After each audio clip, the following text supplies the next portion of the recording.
તો સાયબર ફ્રોડના રૂપિયા મેળવનારા સામે પોલીસની લાલ આંખ, જ્યાં રાજકોટ સાયબર ક્રાઇમ પોલીસે 9 લોકો સામે ફરિયાદ નોંધી છે અને કમિશન મેળવવાની લાલચે એકાઉન્ટ ભાડે આપ્યા હતા.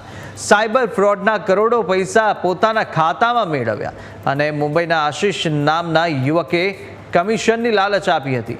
સાયબર ક્રાઇમ પોલીસે 5 આરોપીને ઝડપી પાડ્યા છે અને હજુ 4 આરોપી પોલીસ પકડથી દૂર છે, જેને શોધવા માટે પોલીસે વધુ તપાસ હાથ ધરી છે.